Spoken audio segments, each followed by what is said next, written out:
Good evening, everyone. Welcome to today's webinar in the subject of novel drug delivery system. And in today's webinar, we are going to discuss about controlled drug delivery systems. So these controlled drug delivery systems are, I can say that these form the basics for all the novel drug delivery system. And also I can say that this controlled drug delivery system, it has revolutionized the way the drugs are delivered in the body. Like unlike the conventional dosage forms, these controlled drug delivery system, they always aim to optimize the therapeutic outcomes by ensuring that the drug is released in a controlled manner over a specific period of time, right? So with this, the contents that we are going to see in this particular webinar are what are the various principles that are included in this, what are the methods, and also what are the role of polymers in the drug release, and what are the factors that are affecting this particular controlled drug delivery system. All right. So coming to the introduction of this controlled drug delivery systems, the controlled drug delivery system is nothing but a system which is designed to deliver a drug at predetermined rate for a specific period, right? So predetermined rate in the sense, before itself, you have decided that at a particular rate that the drug has to be released into the body so that it provides a consistent as well as a sustained therapeutic effect. So here the key focus of this particular controlled drug delivery system is to control the rate. Okay, it is controlling the rate of drug release, the time, and also the location at which the drug has to be released so that you are going to maximize the efficacy and minimize the side effects. That is what we require, right? To enhance the therapeutic efficacy and to reduce the side effects. For example, take a transdermal patch. Generally, we call them as a TD patches, right? So, for example, the transdermal patches therapy for a nicotine replacement therapy, as it provides the steady dose of the nicotine throughout the day, it helps the smokers to manage the withdrawal symptoms without frequent dosing, right? And then coming to the goals, the first goal is to maintain optimal drug concentration in the blood. So here I'm going to discuss the relation between the conventional dosage forms and the controlled drug delivery systems. So the first and foremost goal is the maintaining the optimal drug concentration in the blood. In the conventional dosage forms, like a traditional oral dosage form or a injectable drugs, they often shows the peaks and troughs. What do you mean by peaks and troughs? If this is a plasma concentration, this is a peak and this is a trough. Again, peak and trough, peak and trough. So there will be fluctuations in the concentration of the drug present in the plasma. Because this high peaks, they causes the toxicity, whereas the lower troughs, they causes the subtherapeutic levels. So both are dangerous, right? So how this controlled drug delivery system is helping in maintaining the optimal drug concentration, because it ensures the steady state concentration of the drug, keeping it within the therapeutic window. You know that what is a therapeutic window? In a plasma concentration time profile, the concentration where above the minimum effective concentration and below the maximum safe concentration, it is called as a therapeutic window. Okay, so these controlled drug delivery systems, they are going to maintain the concentration within this therapeutic window so that it minimizes the fluctuations and also it provides a more consistent therapeutic effect, right? And then the second one is improving the patient compliance. So problem with the conventional dosage form is patients often they struggle to remember the multiple daily doses, which leads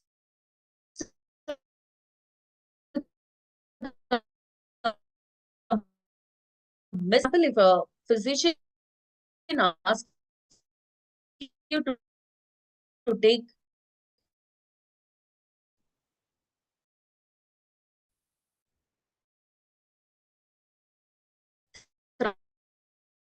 day, they may frequency of dosing so that it makes easy. If once daily so that the patient can have the drug on next other dose. Again, only the next day they are going, and the dosing frequency.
So here, the third goal that we have here is reducing the side effects as well as the dosing frequency.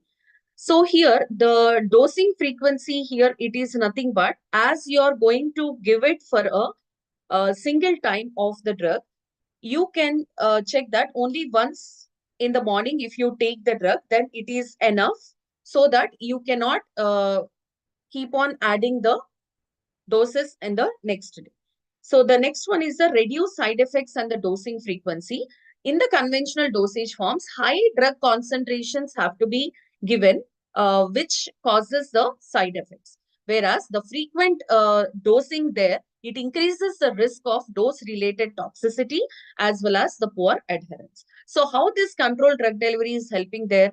The gradual drug release reduces the peak concentration so that it minimizes the adverse effects. And also, by extending the dosing interval, the patients will experience the very less number of side effects, as well as it improves the quality of the life. So by seeing all these three goals, you have to understand that here, the controlled drug delivery system, these are the significant advancement in modern medicine, which is giving the solution to the common challenges in the drug therapy, like poor compliance or frequent dosing, as well as the side effects, right? So moving on to the next one, we are going to see about the advantages of the drug delivery system. So the first and foremost advantage that we have here is enhanced therapeutic efficacy. So what is this enhanced therapeutic efficacy? This controlled drug delivery system, it ensures that the drug concentration will always stay within the therapeutic window, that is between the minimum effective concentration and the maximum safe concentration for a longer duration. So this leads to the consistent as well as the sustained therapeutic effect, so that it maximizing the drug effectiveness in treating the condition. And then the second advantage that we have is a reduced drug toxicity. So what is the how could the toxicity of the drug can be reduced here? Because as I said in the goals, there will be peaks and troughs in the conventional dosage form. However, here the high peak concentrations, they will lead to the dose dependent toxicity, which causes the unwanted side effects. As this controlled drug delivery system, it prevents these sharp peaks by gradually releasing the drug. They reduce the risk of the side effects. That means at a time they are not releasing the drug. they are gradually releasing the drug. That is why there won't be any sharp peaks and troughs in case of the controlled release dosage forms. So these controlled release drug delivery system, they always smoothens the drug concentration curve so that it does not spike above the toxic threshold. And this is particularly important if the drug is having a narrow therapeutic index. Okay, if the drug have a narrow therapeutic index, then definitely this controlled drug delivery system would always be advantageous in order to make the drug to stay in the therapeutic window. And then the next advantage that we have is the improved patient compliance and the convenience. So as I said, the frequent dosing has to be taken in the conventional dosage forms. Here, it can be worked out with only a single dose. So with fewer doses to remember, like if only less number of doses are there to remember, even if the drug has to be taken by me, sometimes I may forget to take the medicine with the proper doses. Okay, so if it is only once in a day, then happily I will remember, I'll keep a reminder and then I can have the medicine. So as with fewer doses to remember, the patients are patient compliance would be more. Okay, and then the next advantage is lower cost of treatment due to fewer doses.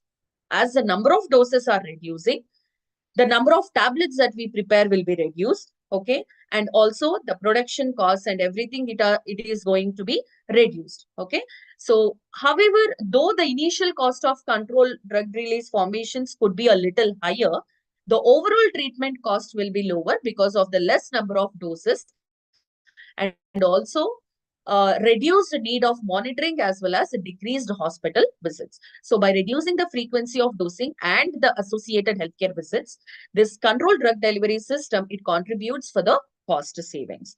So these four are considered as a advantages of these controlled drug delivery system, which provides the significant benefits across the therapeutic, economic, as well as the patient-centric aspects. All right. So now we will see what are the main principles that are involved in the controlled drug delivery system. We have three principles: diffusion control system, dissolution control system, and ion exchange control system. So as the name suggests, if the release of the drug is depending upon the diffusion of the drug, then it is called as a diffusion control system. If it is dependent on the dissolution, then it is dissolution control system. If it is triggered by the ionic interactions in the GIT, then it is called as a ionic exchange systems. Now we will see in detail about all these three principles. First, let us see about the diffusion controlled systems. So these diffusion control systems are one of the most widely used principles in the control. So you know what is diffusion. Movement from higher concentration to lower concentration is always, it is called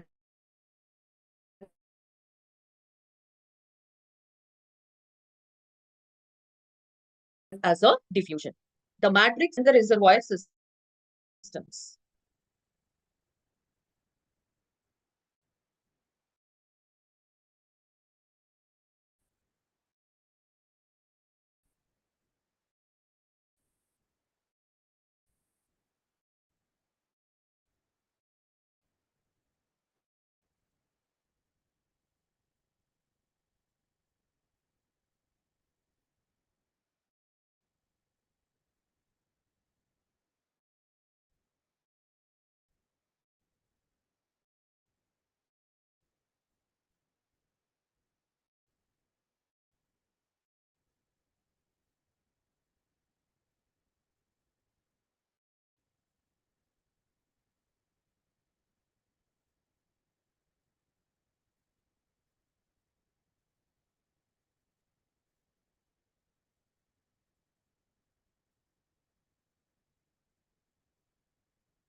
So as we are discussing here what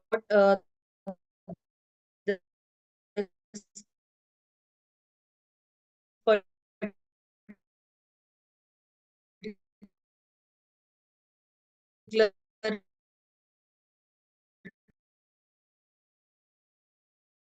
concentration,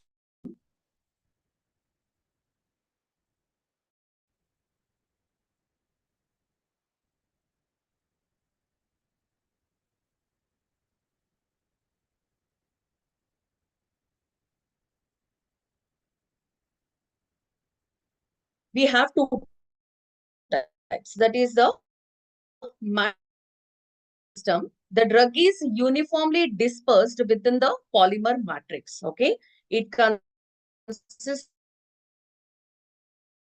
of a matrix. The drug will be dispersed, right? So when the surface, it dissolves and it gets diffused out, and this creates a concentration gradient, so that further the diffusion of diffuse through the interconnected pores that are present, or even from the polymer itself, the drug can be released. And we have two types of the polymers here. They are hydrophilic polymers, as well as we have the hydrophobic polymers. Right? We have hydrophilic as well as the hydrophobic polymers. Under hydrophilic polymers, we have HPMC as well as carbopol as an examples. And in hydrophobic polymers, we have ethyl cellulose as well as polyvinyl acetate. And these matrix type of systems, they can be used for both the types, like oral controlled release tablets and as well as implantable devices also. This matrix principle will be used. And the second principle that we have in the diffusion control is the reservoir diffusion system. So in this reservoir system, the drug is enclosed in a core which is surrounded by a rate controlling polymer. That means just like a capsule. So this is a rate controlling polymer, and here there will be the drug that will be dispersed, right? So the drug diffuses through the membrane at a controlled rate so that a steady state of the release will be seen in the controlled drug delivery system. The membrane here, the membrane which is surrounded the drug, it is going to control the drug release. It is going to control the drug release by diffusion, and the thickness as well as permeability of the membrane, it determines the release profile. So what are the advantages of this particular reservoir system is, it provides more consistent release rate when compared to that of the matrix system. And also, the release rate can be fine-tuned by modifying the membrane properties. And this type of the system can be used in transdermal patches as well as the ocular inserts. In these two type of the dosage form, we can have the reservoir type of the drug delivery system. So when you want to compare between this matrix system and the reservoir system, in the matrix system, the drug is dispersed in the polymer matrix, whereas in the reservoir system, it is encased in the drug core with the polymer membrane. And coming to the release rate control, it is released by diffusion through the matrix in the matrix system and by membrane permeability in the reservoir system. Whereas coming to the complexity of the design, the matrix system is a very simple design, whereas the reservoir system is a little complex design. And examples under matrix system, we have oral tablets and the implants. And in the reservoir system, we have transdermal patches as well as the ocular inserts. So both matrix and the reservoir systems, they play a very crucial role in providing the controlled as well as the sustained drug release, so that it enhances the therapeutic outcome as well as the patient convenience. And then the second one we have is the dissolution controlled systems. So this dissolution control system is one of the types of the controlled drug delivery, where the release rate of the drug is dependent upon the rate of dissolution. Okay, so it either depends upon the rate of dissolution, or also it depends upon the polymer coating. How much coating you are giving, how much coating of the polymer you are giving to the drug. On these two parameters, the release of the drug depends. So this system is particularly useful for the drugs which have the poor solubility for achieve or for those we want to achieve the sustained drug delivery, right? So the main principle involved here is the dissolution rate of the drug or polymer. This is the rate limiting step in case of the drug release, as well as the drug is released into the surrounding body fluids as the polymer or the drug dissolves gradually over the time. So we have two types of dissolution control system. One is encapsulation and the second one is the matrix dissolution systems, right? Coming to the encapsulation dissolution system, here the drug is enclosed in a polymer coating or a shell and the drug is released only after the polymer coating is dissolved in the body fluids. And the mechanism of drug release here, it involves like it creates the pores. Okay, for example, this is the casing. It creates the pores on the coating, right? Allowing it to dissolve and then it gets absorbed. And also the thickness and the solubility of the coating, it is going to control the release rate. And the polymers that we use in this type of encapsulation system are ethyl cellulose, hydroxypropyl methyl cellulose, as well as the utrogen. So this type of the system will be seen in generally the encapsulated tablets or encapsulated capsules. And the second system that we have is the matrix dissolution systems. In this, the drug is embedded in a matrix, which is made up of a dissolvable polymer, and as this matrix is getting dissolved, then the drug will be releasing gradually. So the drug release always depends upon the dissolution rate of the polymer as well as the solubility of the drug within the matrix, right? So the polymers that we use in this type of the system are polyvinyl alcohol, carbopol, and as well as hydrophilic cellulose derivatives. And the control release tablets, generally it takes the principle of the matrix dissolution systems, as well as we have the sustained release tablets as well. So here, the main advantages of this dissolution control system is it improves the patient compliance, reduces the side effects, as well as it enhances the therapeutic efficacy. So the dissolution control system, they always provide an efficient way to control the drug release. And these are most widely used in the development of both sustained release as well as the delayed release formulations. Okay. And then the third type of the system that we have here is the ion exchange systems. Okay. So here, the dissolution and the diffusion type of the systems are very simple systems. However, the ion exchange systems, they have the unique approach to the controlled drug delivery system. They mainly rely on the exchange of ions in the drug. Okay, exchange of ions in the drug within the surrounding medium, right? So here, they mainly rely on the ionic interactions between the drug as well as a specially designed ionic exchange resin. And these are particularly useful for achieving the sustained drug release in the gastrointestinal tract. So once the drug is, like how the drug is being released here is, it is mainly governed by the exchange of ions between the drug resin complex as well as the surrounding medium. So the drug will be generally either positively charged or negatively charged, and it will be bound by the oppositely charged resins. Okay, so when it is bound by the oppositely charged resins, they attract the oppositely charged drug molecules and then it will be releasing into the GI fluids. So for example, when the drug resin complex, it is encountering the ions that are present in the GI fluids, they displace the drug from the resin so that it is releasing it into the GIT. And rate of ion exchange, it mainly depends upon both pH as well as ionic strength. Okay, it depends upon the pH as well as ionic strength of the surrounding medium.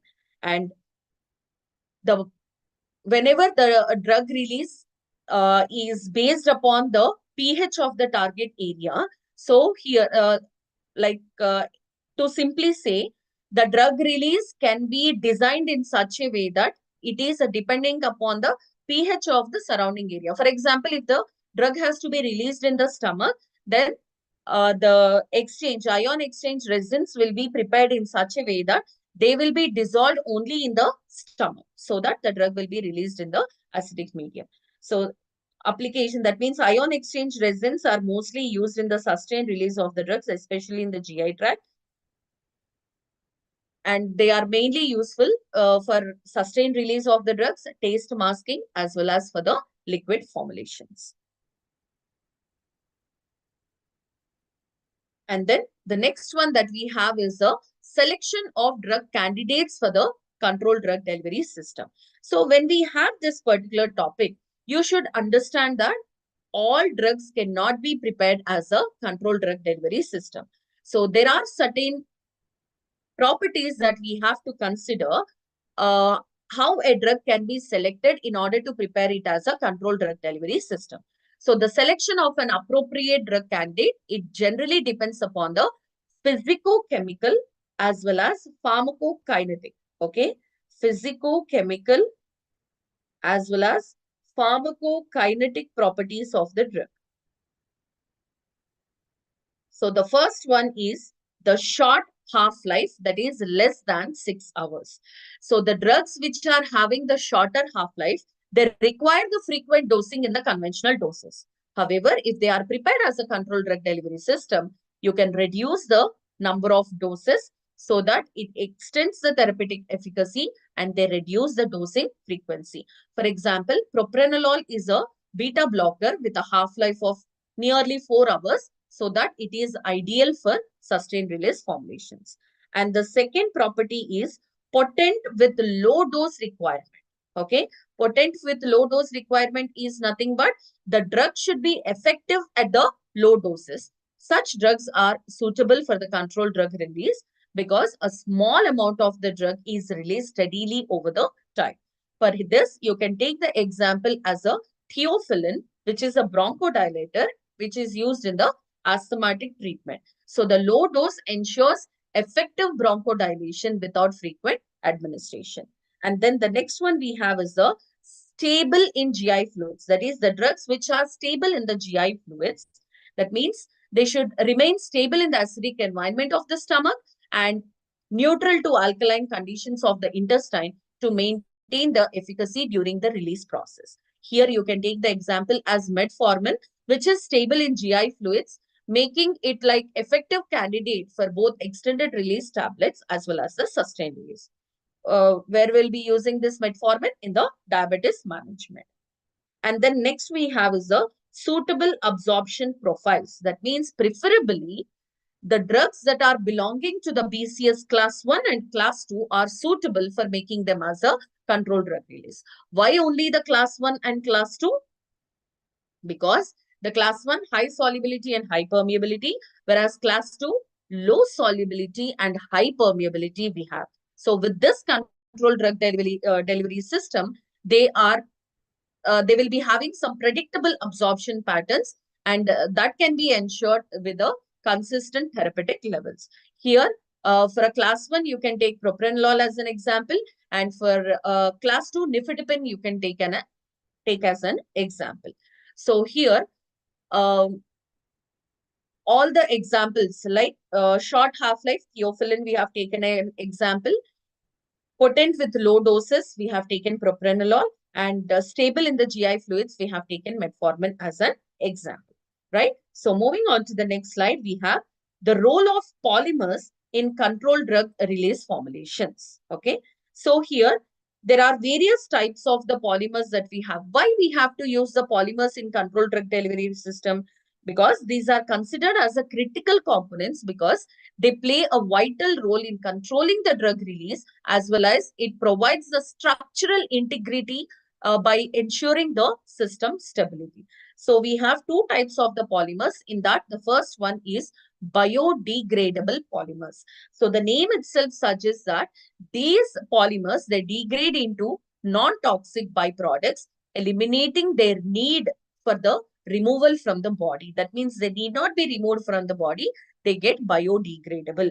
And these are generally ideal for implantable as well as injectable systems. And we have the examples PLGA and polylactic acid. Okay. So what is PLGA? Polylactic co-glycolic acid, and PLA is a polylactic acid.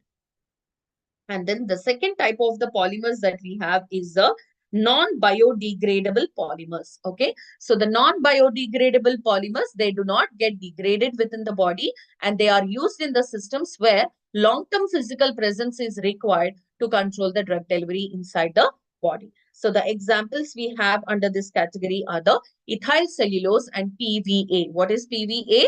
It is polyvinyl alcohol. Generally, this polyvinyl alcohol, it is used in the transdermal patches, and ethyl cellulose, it is used in the tablets as well as the controlled release tablets or the capsules. Coming to the functions of the polymer, they act as a rate release modifiers. So what do you mean by rate release modifiers? They control the speed at which the drug is getting diffused from the delivery system so that they are ensuring the steady therapeutic levels. And the second function we have is they provide the structural integrity. That means they maintain the physical form of the drug delivery system. Let it be a tablet, let it be a capsule, or let it be an implant. Okay, they are going to ensure the integrity of the system when the drug is being released from the dosage form. And then the next function we have is the controlled drug diffusion. Okay, we have the controlled drug diffusion as well as the erosion, where these polymers, they are going to regulate the drug release through erosion or even the diffusion of the polymer matrix.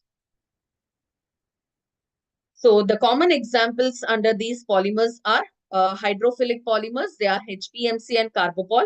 HPMC is generally used in the matrix tablets, whereas carbopol is used in the gel formulations, right? And then we have hydrophobic polymers, under which we have polyethylene and ethyl cellulose. Polyethylene, it is used in non-biodegradable implants, whereas ethyl cellulose, it is used in the controlled drug release in the oral formulations. And then under biodegradable polymers, we have PLA and PLGA, whereas PLA is used in the long-term implants, whereas PLGA, it is common in the injectable formulations for the sustained release. So these are the common polymers that we use in the controlled drug release.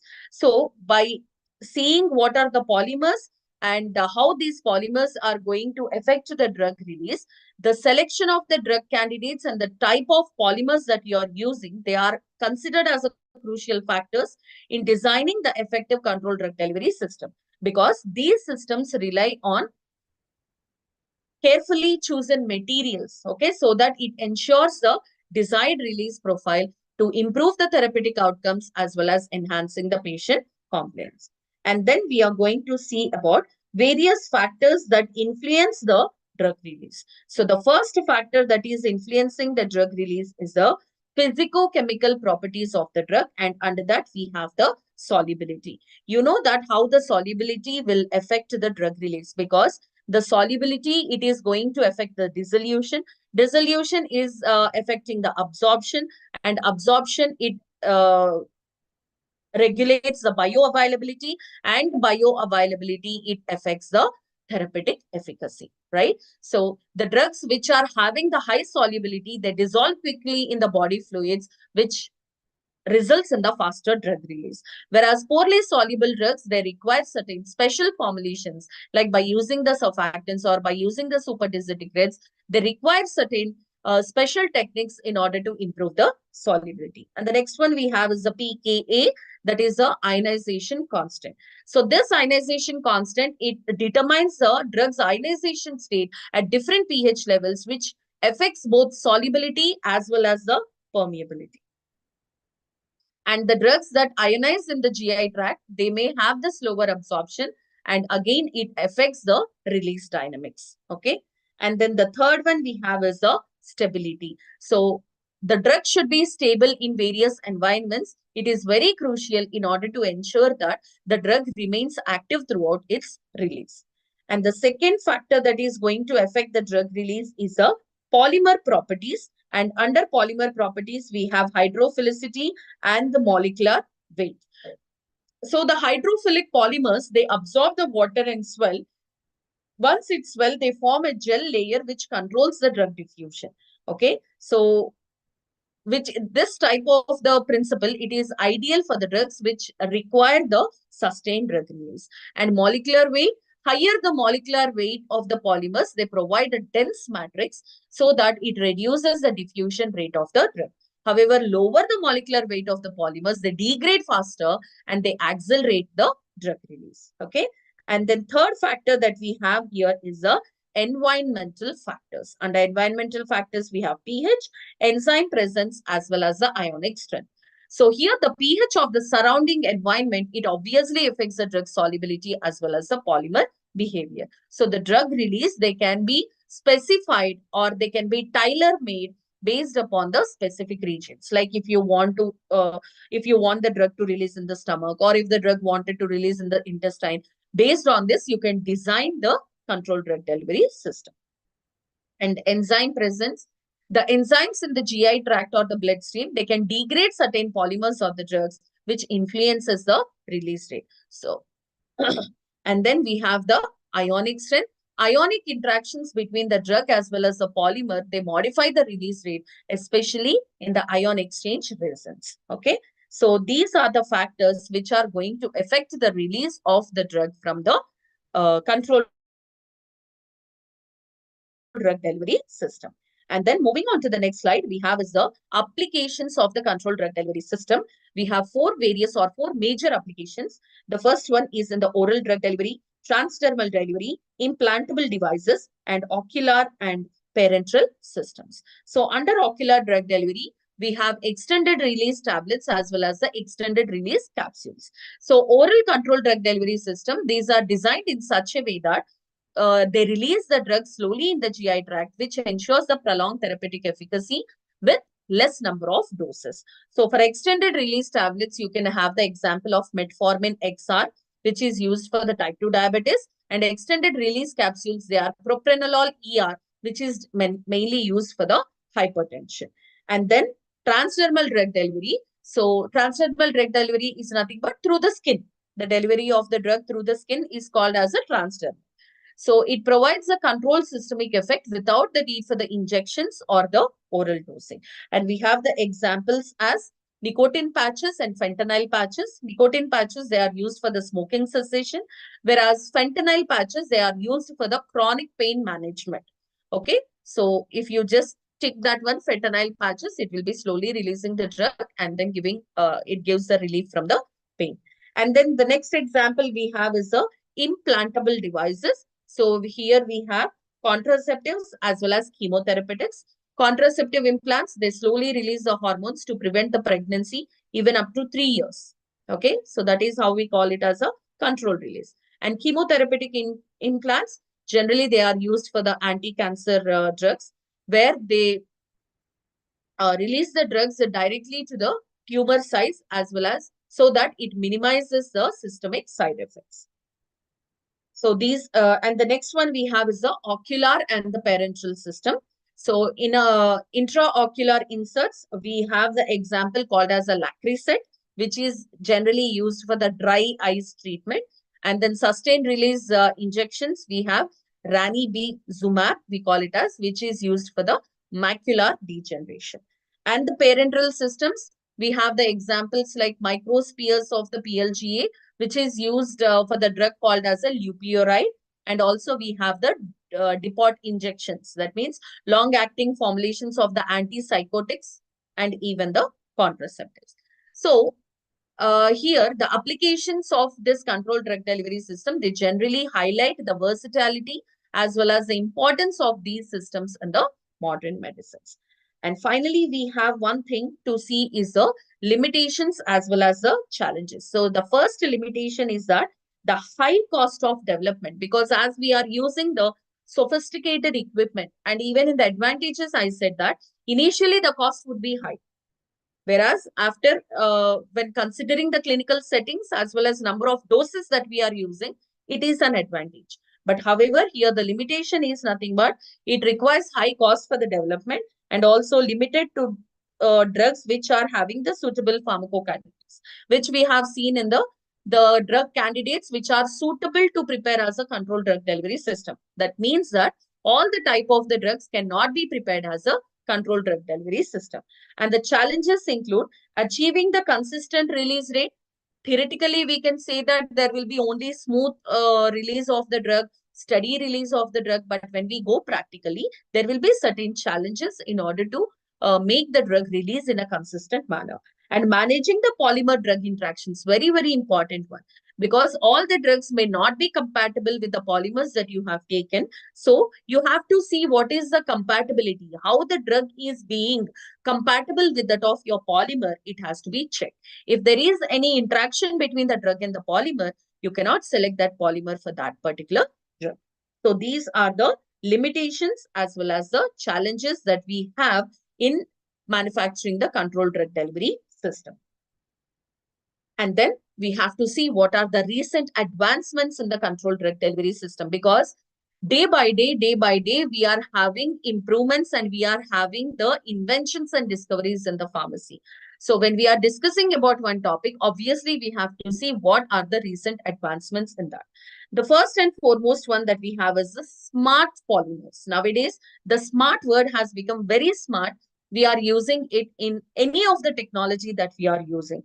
So the smart polymers are nothing but which responds to the environmental stimuli such as pH, temperature, or even enzymes. Based upon that stimuli, they keep releasing the drugs. Okay. And also, like for example, we have pH and temperature release polymers. For example, pH sensitive polymers are nothing but which releases the drugs only in the specific environment, whether it is a stomach or intestine. And temperature sensitive polymers are, they can be used in the topical or even the injectable formulations where they respond to the body temperature changes. And then second advancement we have is the nanoparticles and the liposomes. These nanoparticles and the liposomes, they enables this target